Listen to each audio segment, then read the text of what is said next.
I'm Andy Hunt. I'm the CEO of the Intercom Trust for the regional lesbian, gay, bisexual, trans plus charity. And I'm Asa Within, and I work for Make Amends. We are the commission service for restorative justice across Devon and Cornwall.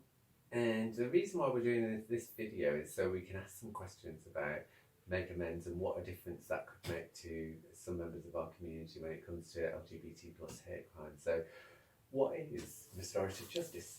So restorative justice is basically set up so that people can access our service to be able to address any harm or crime or conflict that has been caused to them, and to be able to find a way to move forward more positively.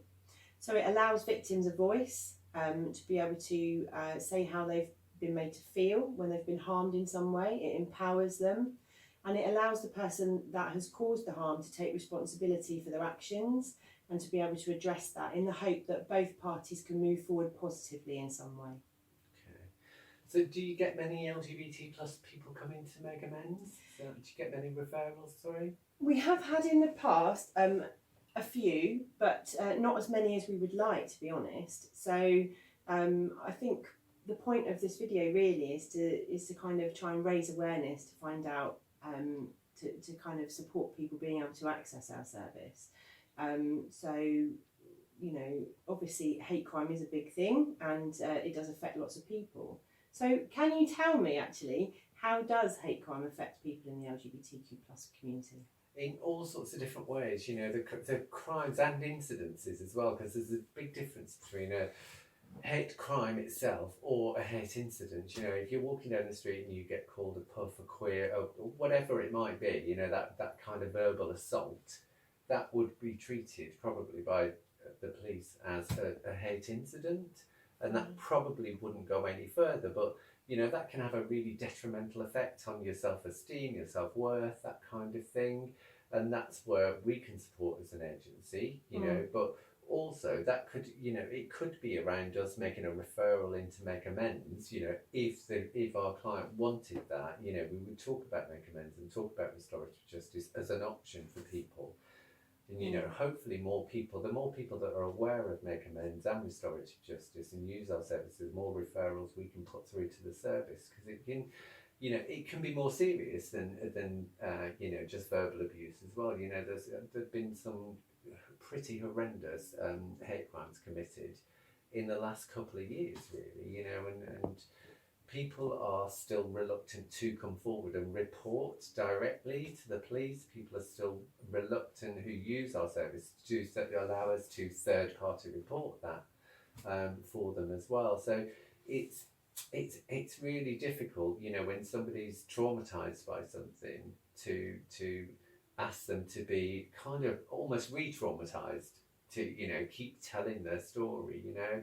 And I think that, you know, it's really important that people know that, you know, we've done some cross training between our agencies as well, which is really important. So, you know, you've attended, or all your team have attended, some training that we put on, you know, a 3-hour training session around languages, all that kind of thing, stereotyping, the law, everything that, you know, pertains to our communities, and vice versa. You put on some brilliant training for us, so we've got a much better idea about Make Amends and restorative justice and what can happen.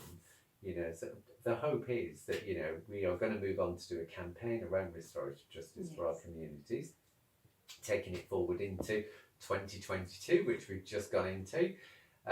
And hopefully that will raise awareness of the services that both our agencies can offer to our communities as well. I think it's just really important. Yes.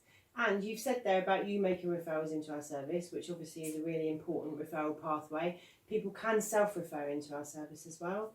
And it is a voluntary process as well, so all parties need to give consent to be able to participate in that. There needs to be somebody that's been harmed, somebody that takes responsibility for that. And, you know, if it's been reported and it's gone through that system, then, you know, we can work with it. But we do take non-reported crime as well. That's important to mention. So. Yeah, I was just going to pick up on that point, because you don't have to have reported a crime to the police to use your services. No. And the same for our services as well. You don't have to, you know, there is counselling available, there is one-to-one support available as well, there is helpline support available. You know, it doesn't have to be one-to-one support or counselling. It can be anonymous over our helpline, and then, you know, if you build up some trust with our helpline worker, who is brilliant, by the way, and just, you know, take it from there really. And it's a step at a time, isn't it? You know, and there's no pressure for people to move into your services or take more of our services. It's about being, you know, certainly for us, being there just to support the client really. Yeah.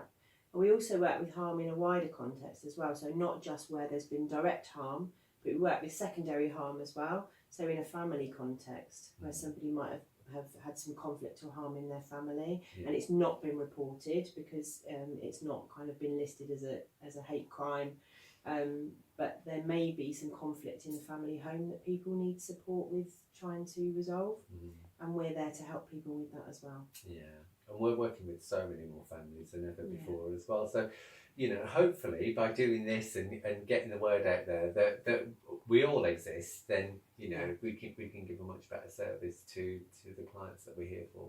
Yeah, brilliant. Thank you. Thank you.